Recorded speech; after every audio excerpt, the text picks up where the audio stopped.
All right. It looks like we are live. Yeah.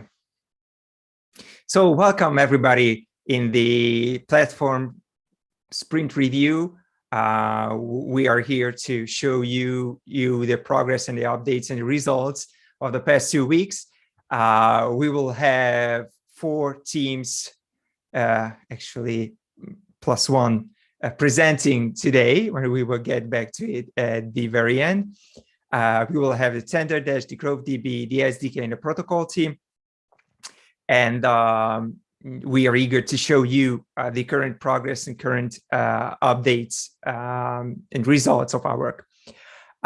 We are planning this session for 60 minutes. Please, if you have any questions, comments, please leave those in the chat, and please make sure that they are containing the context.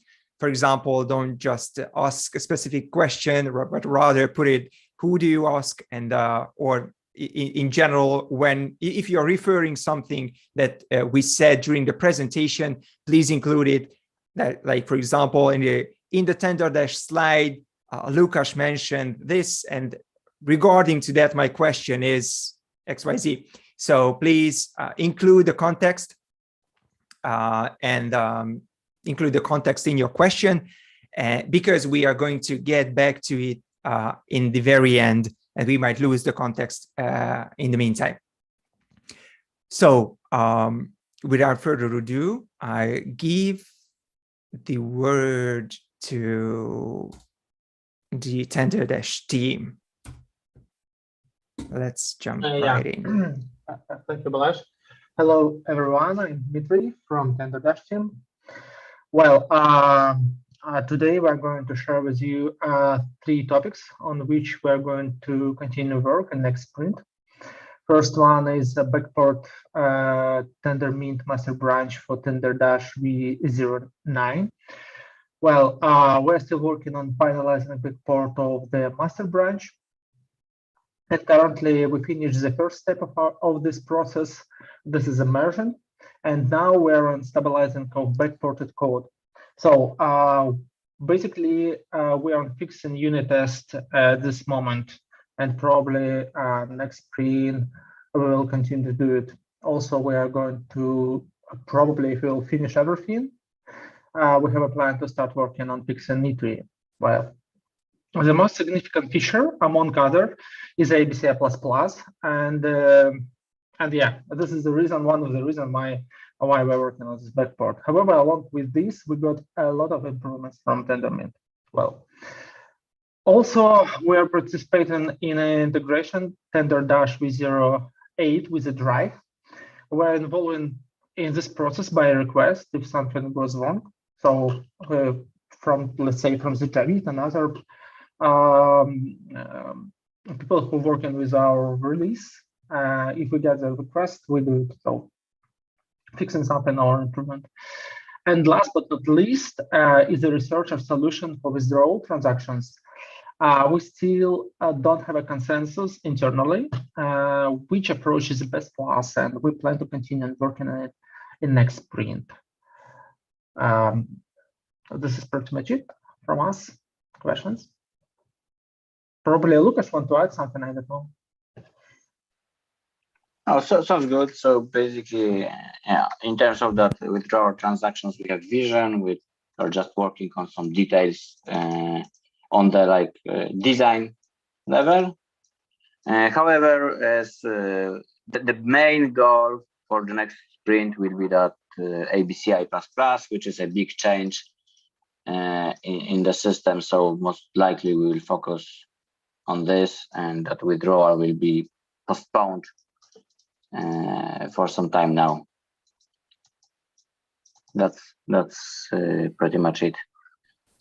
So, and that we one more information is that version 09 is the future version. So basically we have 08 implemented, so which will go with platform 0.23 most likely. So we have that implemented, and we are going forward for a future version 09.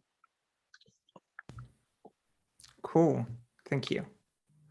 let's jump to GroveDB, where we have proofs and batching as goals. Okay. Here we go. Evgeny. Hello, Evgeny. It's me. I'll share some progress about batching. Cool. Previously, we stopped at batch validation. It's a thing that's required to verify that batch we're trying to apply is okay and no conflicts will be here. And as this thing done, whole batch thing is in review now, and we moved on to benchmarks. The current state is with so far so good. We know that a batch for shell operations performs slightly worse than default GroveDB operations we had before, and that's understandable because batch housekeeping is required some cycles.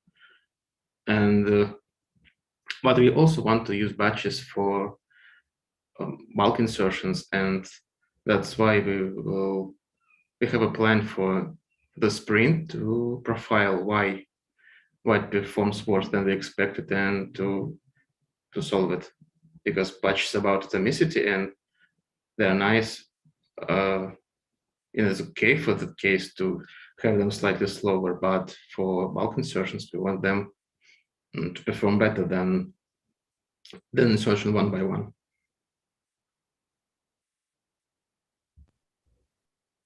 Mostly that's it for batches. Mm-hmm. And we are moving on to proofs.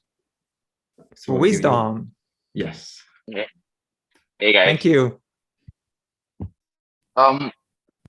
We worked on okay, so we have two things in review currently, which is the pull request. We made some changes and refactored some of the logic to make it clearer because of it's a really, really big PR. And then we worked on bidirectional references also. This is basically, we have a base element and then you have a reference that points to that base element. And once you have this kind of relationship, you need both elements to be in sync. So the hash must be the same. If you update the base element, the reference is also supposed to reflect this change. If you delete the base element, there should be no reference that points to that element, the non-existent element, and other things. So we worked on bidirectional references. This is also done and it's currently in review. So the next thing to work on is the documentation of the entire proof logic. And the end goal is to have some kind of deep document describing how proofs work in GroveDB. And this would be this would continue this for the next sprint, basically, and try to get everything right. So yeah, that's the update from GroveDB. All right, thank you. Shall we move on? Yep. I'll add something very quickly. Yeah, please.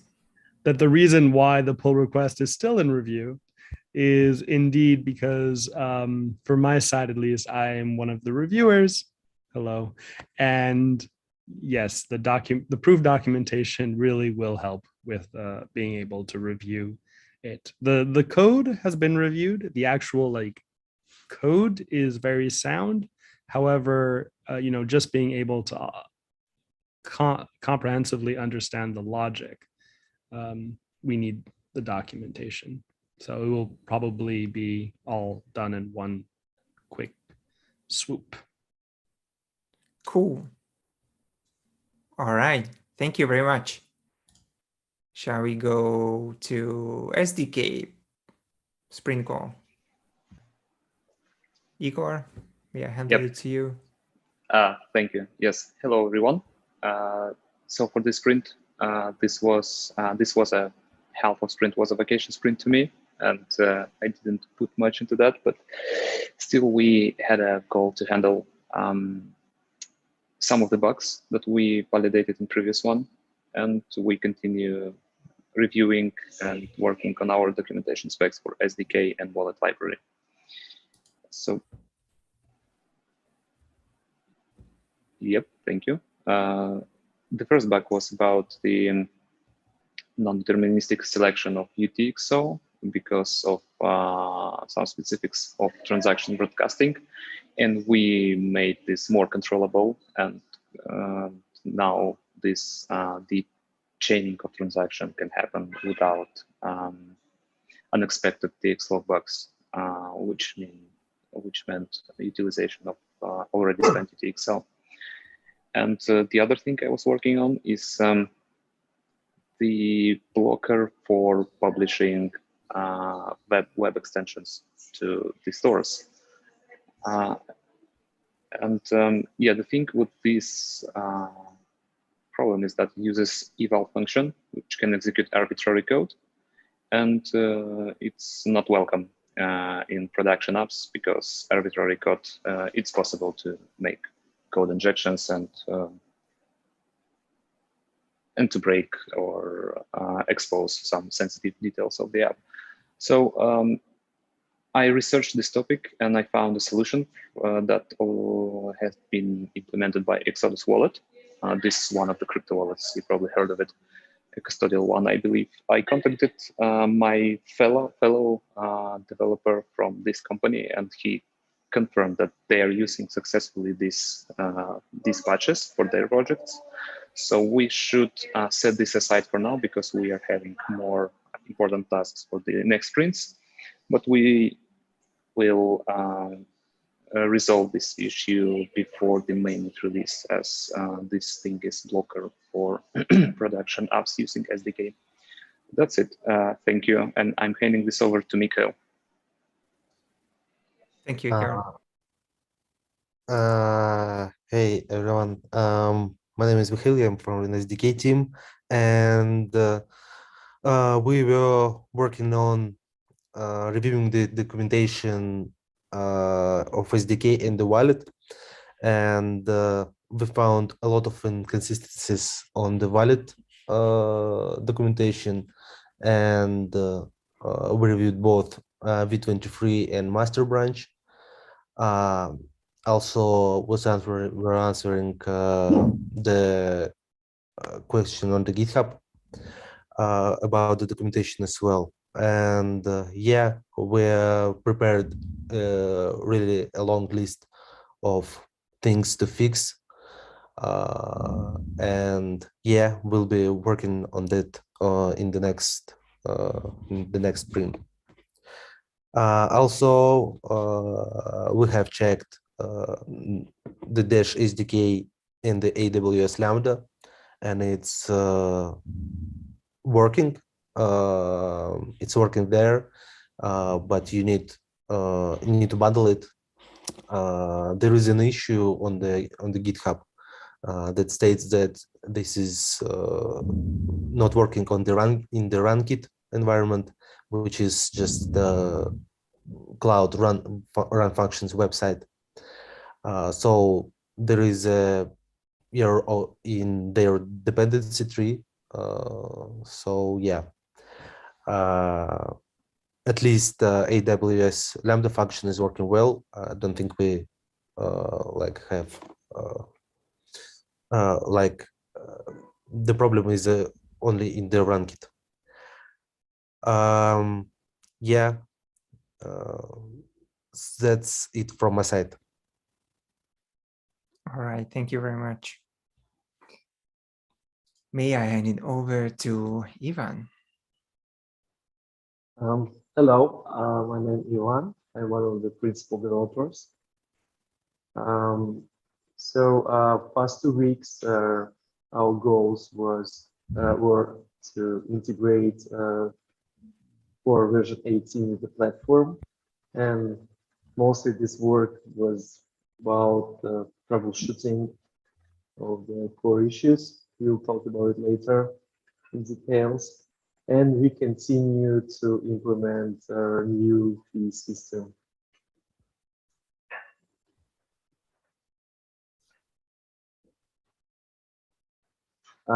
Yeah, so during these 2 weeks, we investigated several issues on the core side. we close to find the reason and continue to testing the different combinations to locate the exact place. So this work is still proceeding on this. Yeah.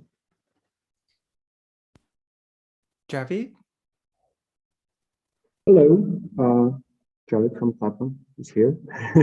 Hey. I would like to congrats everyone. We finally accomplished the integration with Tenderdash version 0.8 dev. The changes are already incorporated in the 23 dev branch of the platform, and this concludes a very big chunk of work, which is dragged across almost a month, I guess, maybe more. So yay, we did it. Woo! Oh yeah. Yeah, that's it. All right. So yeah. During these 2 weeks, we introduced a new type of operation to take into account, because it's like pretty significant and time-consuming operation. It is a signature verification. So now, except I/O operations like reading and writing the database, we also counting the signature verification during the validation, state transition validation process. As we talked last time on our last sprint review, we continue to collect operations to calculate state transition fees. And the part which is not covered yet is the process of validation against the state, and also the operations what needs to be done when we apply the state transition to the state, basically store it. So this work is happening on both sides, in Earth Drive and JS Drive, and it will take some time. So we're working on this right now. All right, thank you. Just want to add to the people who don't know it, RS Drive is the Rust part, and JS is the JavaScript part. Not everybody probably knows that. Yeah, thank you. Thanks.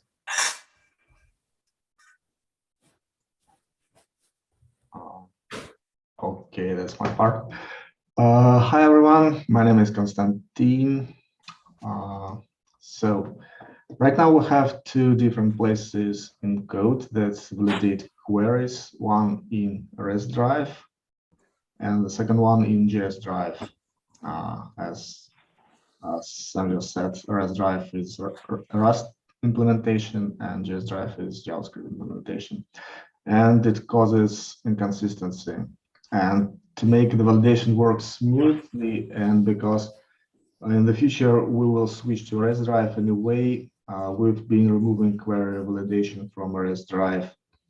And to ensure validation in REST Drive works the same way it worked in JS Drive, we need to switch all the validation tests that we have to REST Drive to figure out possible inconsistencies.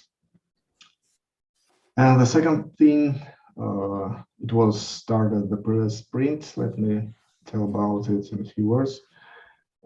From now, master keys will be used only for signing identity update state transitions, and to sign other types, you need to use high-level keys instead of master level for security reasons. Yeah, I guess that's it. All right, thank you very much. So I pass it to Sam. Yes. Yes. What was that? I guess just the dog. Oh, there was a dog somewhere. Okay. Well, yeah. So, we've been working on fees for quite some time. I think a few sprints now, and we've been explaining. Even like over a month ago, there was a demo on the lower level storage fees. What we really need to do is finalize this fee system. We're still having some difficulty. We make some progress, and then we realize that it isn't completely perfect. So we're still going to be working on the fee system for the next sprint, for the next 2 weeks. Hopefully, we'll be able to complete that, and then we're going to be starting to work on the fee distribution pools. Very quickly, the fee distribution pools basically are the following. Users pay fees. Those fees go into distribution pools, and at a certain point of time, the distribution pools are distributed to Mastodon owners and Mastodon operators. So that's going to be what's next.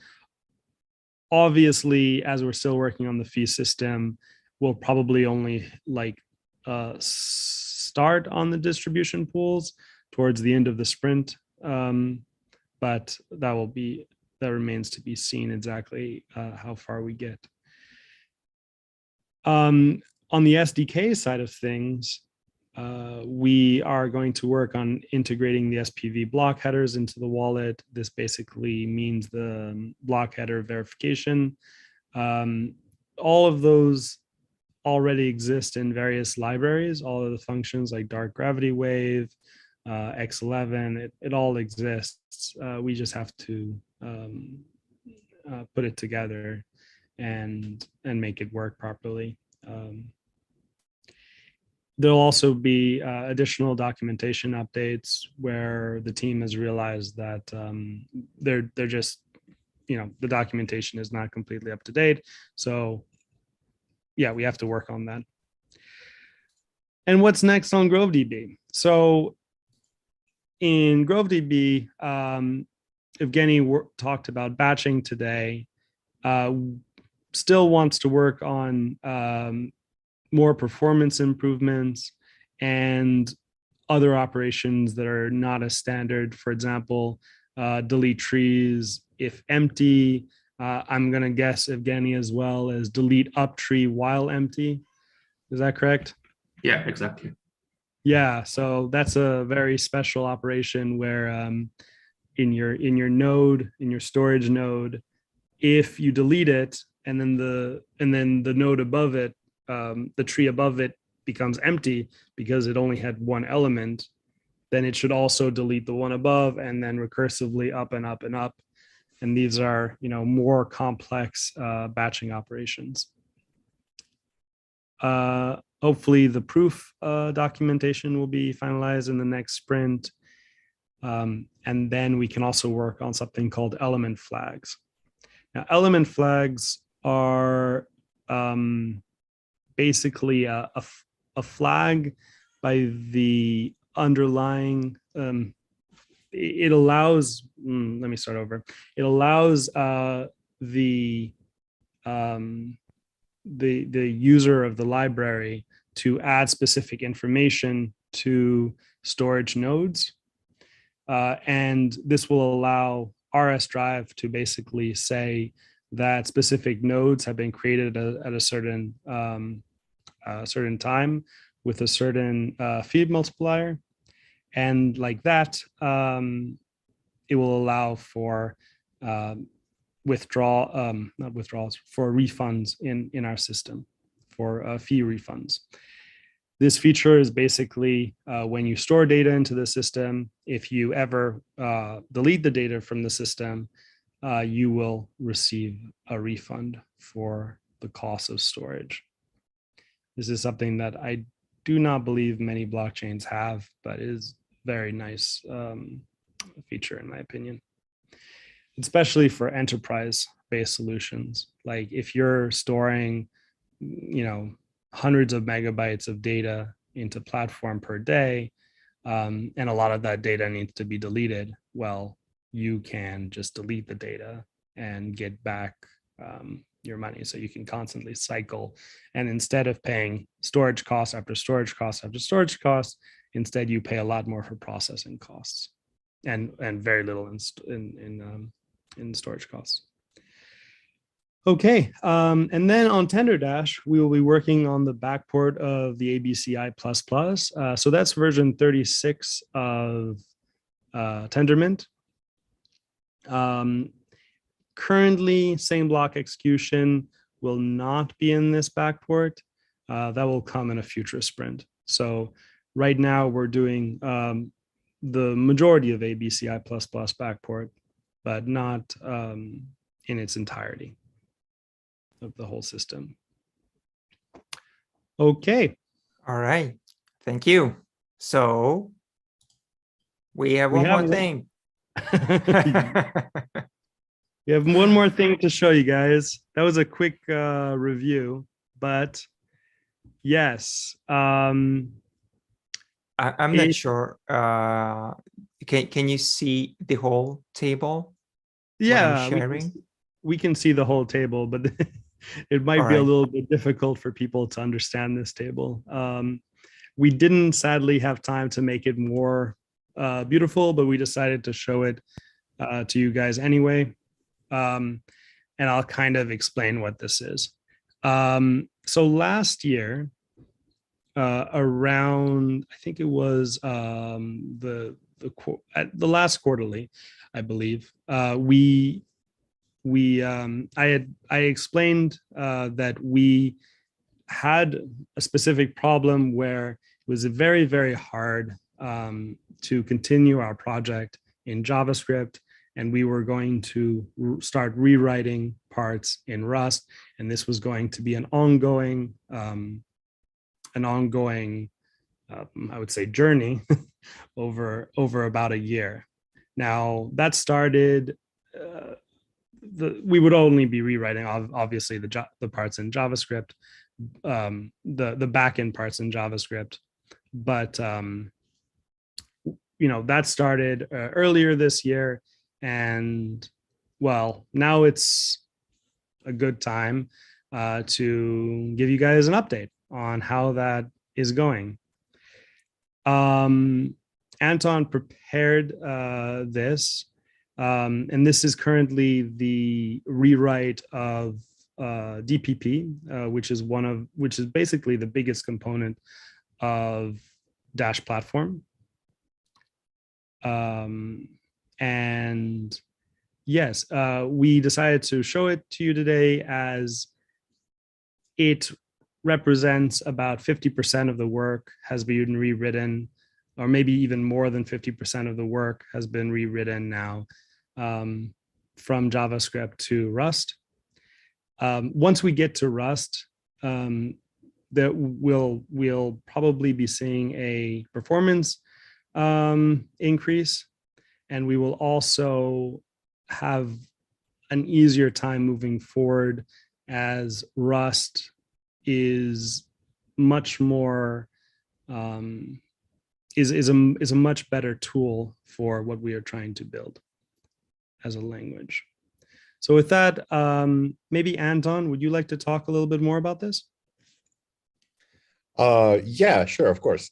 There's actually one more column on the left. There's so that's not the whole table. There's there's a little bit to the left. So what this table represents is what we call Dash Platform Protocol, and that's basically all the data structures and logic behind Dash platform. It doesn't include the actual backend like Drive that performs the queries and does all the things. This is like the core of platform, all the core data structures, all the validation, basically the protocol of Dash platform. And we developing this in parallel to the main platform right now. And we plan to switch parts of current JavaScript backend to Rust sometime in the future. So it's not like we are stopping all the work that's being done right now on platform and just starting rewriting something. This is actually a port, and it's a parallel effort with what we're doing right now. And it will be a gradual transformation kind of our backend. So we won't just stop and rewrite everything. We just will be rewriting small parts where it makes sense. And as Sam just mentioned, to gain some to have some performance gains, and also to simplify our development workflow and to actually speed up our development in general. And this table represents the API of the Dash platform protocol and its completeness. Well, 2 means that it's finished and this API is completed. 0 means that it's not done, and 1 means that it's done but partially, means that it's still incomplete. And right now there's actually a small progress bar a little bit below the table. If you scroll a little bit down, you'll see. So this actually, what's on this table represents the fact that exactly 50% of the Dash platform protocol API is working right now. And as we go, during the next sprint reviews, we will give you updates on how this is going and what progress being done. And you actually will see like the progress bar as it completes, which is, I think, kind of a cool, neat representation of the actual progress being done in this front. Now, this doesn't include in this table doesn't include such work as integration for JS Drive, for example, in the backend, nor the JS bindings for the JS SDK. That's just a pure protocol API.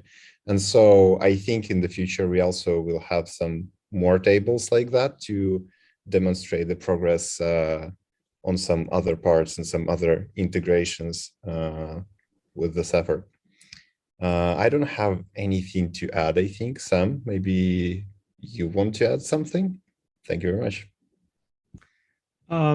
Yes, we just got a question that I might as well answer right now. All right. From Shiny Bluestone. The question goes, can you please explain why you started with Java and now have to, I'm guessing he means Go, with great effort to change to Rust? Now, we didn't actually, Dash platform in the current releases is not Java, it's JavaScript. It's a different language. And the reason why the teams originally went with JavaScript is JavaScript was, I would say, more up and coming in, the period when this effort started back in JavaScript. Now, in my opinion, at least, it was really the wrong language to use for what we were trying to build. However, it was a decision that was made by different people than currently are in the team. and in different context and in different time. In different context, different people. And what we've noticed over the last year is that it is almost impossible to hire blockchain JavaScript developers. We tried to do that for a very long time, and it did not go very well. May I add something, please? I Sure, actually remember the rationale why I was asked to implement Drive in JavaScript, and the whole idea was that the node is supposed to be written in JavaScript because it could be run inside the browser. So initially it was planned that you can run this node and all this code everywhere. It was including the browser environment. So that was the idea. Yeah. Not sure how valuable that is, though. But anyways, All right. Yes. Thank you. So last year we decided that we, in order to speed up development and also so we can, bring our project into more modern times, we were switching to Rust, which is the same language that is used on quite a lot of blockchain projects. I would say blockchain projects are mostly written either in C++, Rust, or Go. Would you agree with that, Ivan? Those are the three main languages? Pretty much. Yeah. And yes, so Rust. All right. So once we are with the questions, shall we continue with the questions? We had one previously. I want to go back to one question and then continue. So we had one question from Varun. How is testnet going for the platform? Is it being tested by a lot of devs?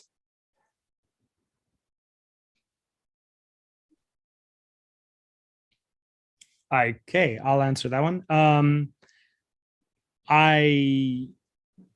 When people are asking how is testnet going for the platform, is it being tested by a lot of devs? I'm guessing he means external developers in Incubator. To that, I can't really answer, but I can only surmise that Incubator is testing it and giving us feedback. I mean, we hear from Incubator all the problems and that we take time to solve. So because we get quite a lot of feedback on tons of issues, I'm also guessing that there are a lot of Incubator devs that are trying it out. All right, thank you. And Ryan asks about when can we expect testnet with V18X of core and the V22X of platform to be stable? Yeah, we've asked. It's a current topic. Yes, Sam, Ivan, maybe Ivan, you could lay out the things that is currently ongoing with these efforts and what's left from it, just to give a clearer picture what is currently going on and what is the effort we are putting in. Yeah, sure. So just recently we found 2 bugs. One of them is solved in the core. It was related to the new core invocation logic, what we're implementing. The second bug is related to the BLS signatures, but the problem still is unknown. But at least we know the places which is failing, so we are working on this. And the thing which is kind of slows us down is that we need to redeploy devnets with new fixes, additional logs, and it takes time. And especially with new rotation logic, we need to activate this rotation, and it takes more than usual time. So this additional infrastructure things slow us down. But many people involved from different teams, and like Lucas from Tendermint team is working on this with us as well. Guys from infrastructure, and of course the Adizes and Pasta from core team. So at least one known bug we have at this moment, and I hope we'll fix it soon.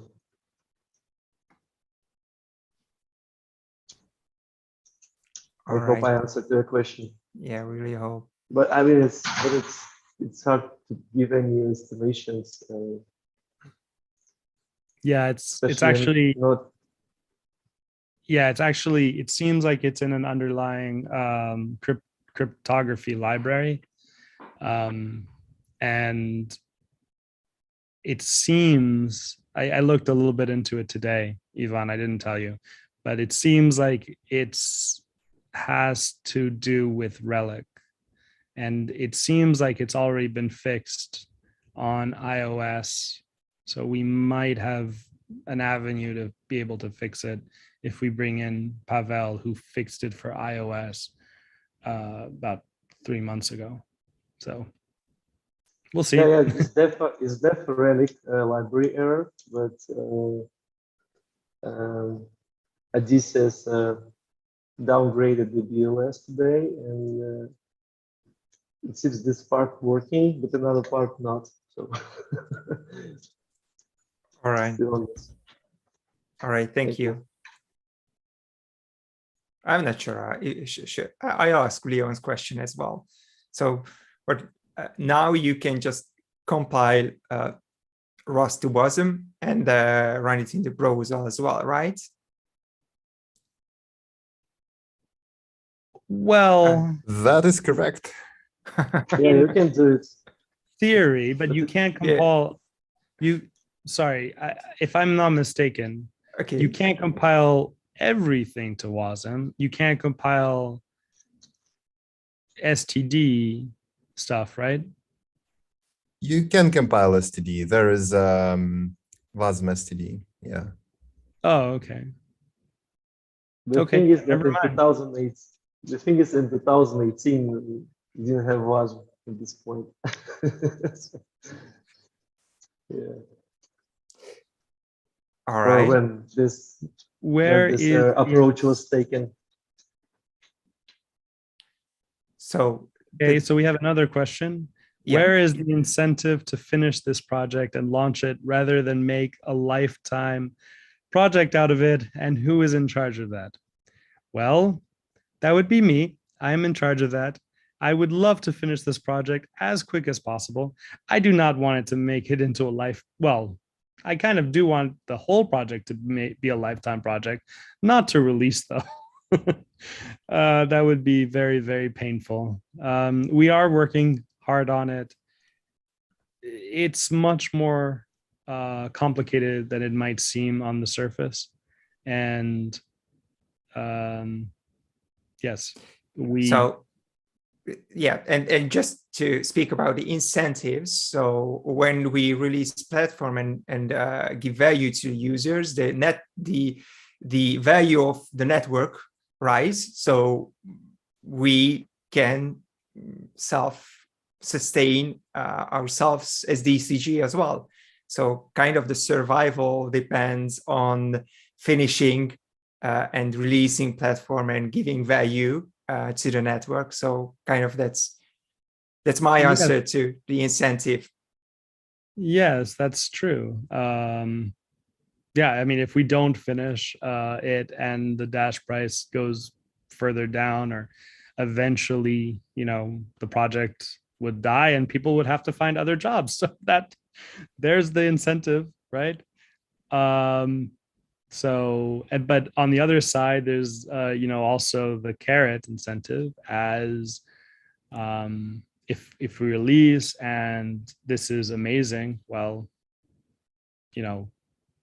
we'll, I don't know, we do the equivalent in software programming of book tours, I guess. There's incentive on that side too, right?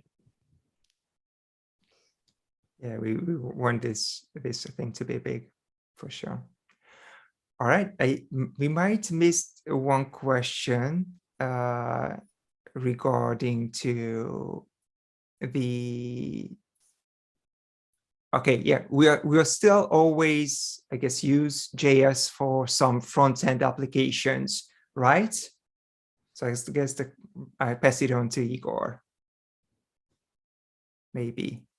Well, I mean, I can answer that very easily. Yes, we have 3 client libraries at the moment. One of them is in JavaScript. One of them is is for iOS, and one of them is for Android.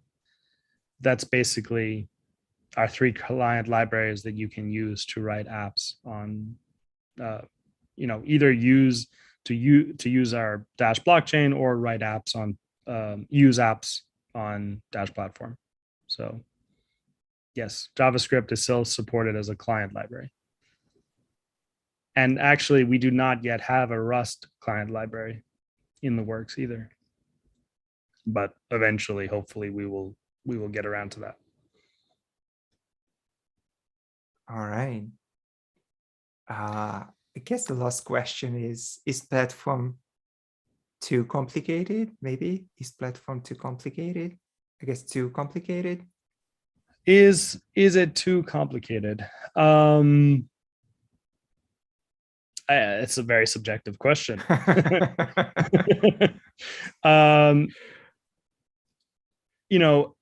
Complex systems are often complicated. Like most things in blockchain are to some extent complicated, and then you could ask, like, complicated to whom? For example, I would say 99% of the world population does not understand how Bitcoin would work, right? So is platform too complicated to us? No, it's just an amount of work that needs to get done. We've had many versions up till now, but yes, writing software takes time, and we're working hard at it. We will get it out. Right now, what we have left are to finish the fees and withdrawals, and some odd tidbits here and there, and then we will release. So don't have that much left, but yes, the end is generally hard to finish of any software project that I've ever worked in, at least. Yeah. All right. Thank you. Another question. We have another question actually in Discord, if you don't mind. Yes. What is the plan to keep the fee pool secure? If it builds up a high balance, I'm sure it would become a target for the hackers. Oh, who wrote that? GML. It's in the Discord. That actually is a very, very good question. Yeah, that's why I decided to read it. That is a very good question. Well, there were suggestions internally on what we could do. One of them was, so basically, platform will hold an amount of credits. And if there is an attack where every platform node, or at least the majority of a quorum of platform is compromised, what could happen is a signature could be created that withdraws money from platform. Now, we're doing everything that we can to make sure this can happen. But let's say if it did happen, well, on top of that, what we were going to propose is that for a certain given day, there would be a limit to the amount of withdrawals from platform, meaning that, maybe not more than, I'm not sure of exactly the number yet. We haven't decided. But if we go down this route, maybe only maybe 2% of the max amount in platform can be withdrawn a day, or something to that, or 10%. And like that, if platform were ever to suffer a catastrophic security failure, the damage would not be as severe. However, we don't really believe, I have to be very you made deflation, careful with my word. What do you say? We made calculation, if you remember, with the chance, I mean, to take the majority of the quorum, to take control of it. So it's like almost impossible. You need so many dash for that. Well, yeah, I mean, to take control of a quorum is not the difference of having a security vulnerability through some like system, right? It seems impossible to us, but you know, there have been exploits in the past that have happened. So, you know, if there is an exploit that does not exist yet, like nobody knows of yet, what would happen then is pretty much what I just answered. Well, yes, so a significant amount of damage can be done, but we'll try to limit the damage as much as possible. All right, thank you very much. May we have a last question from Varun. What is your end goal for platform? Who are you trying to compete with, or will this be the first of its kind in the crypto space? So who are we competing with platform? How is it unique? Well, it really depends. At the very release of platform, we aren't really competing with any other project, because what we're trying to do is very different from other projects. What we have is the decentralized queryable nature of data. I mean, being able to query in a decentralized way any data on the blockchain. Now, other projects don't do that. Instead, what they do is they're able to write data in a decentralized way, but they don't really have the ability to get the data in a decentralized way. So then you have like centralized services that appear, and that doesn't really work very well, in my opinion. And we saw that a month and a half ago, I think, when MetaMask went down for Ethereum. So to answer your question, I believe we will be the first of our kind in the crypto space. And then later down the line, when we introduce smart contracts, we will also compete with other projects by adding in the feature of being able to query in this decentralized way all data. So we'll basically have both sides of the equation, storing data in a decentralized way, and well, not only storing data. I mean, right now we can store data, obviously, in platform, but being able to store data with smart contracts in a decentralized way, and then being able to read in a decentralized way as well, any information, you know, with minimal proofs. I would like to add something, if you don't mind. Go ahead. Cool. Yeah, so technically what we're doing is building some like stack for building decentralized applications, right? As Sam said, like at the early beginning, we'll have only the decentralized database, which is kind of like very similar to databases what other developers and web developers are using, like Firebase, MySQL, or MongoDB, with some limitations. 1 second, just so people can understand, Ivan.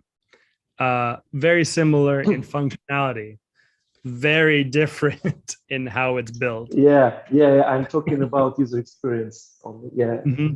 It's one of goals is to provide the user experience to developers who are familiar with the existing technologies, so they don't need to learn new concepts and things. So the storage, how Sam already told, is like something unique in the industry, and there are some solutions. I don't know, Freebox or Ceramic Network. They also allow to fetch the data, but it's like pretty, I would say, you need to learn these new concepts. It's not like you're using databases usually. It's another approach. And from my personal experience, not so convenient. And I think we could compete on the field of the storing data for decentralized applications and provide the solution for the industry. And I see, like, we see many integrations. For example, people who are writing smart contracts on different networks will be able to use data contracts and documents to store the state, and it will be cheaper and more convenient rather than use smart contracts for that. So that's probably the first beneficial thing. And in the future, after MVP, we're going to provide more services to the whole stack. So you have all components, what you need to build your decentralized application. All right, thank you. And thank you everybody for these wonderful questions. And you spoiled us today with a lot of questions, a lot of fun questions. So thank you, and thanks for the feedback you gave us in the chat as well. And we really enjoyed this today, and grateful that you've joined. And hopefully we see you in 2 weeks. Bye-bye. Cheers. Cheers, bye.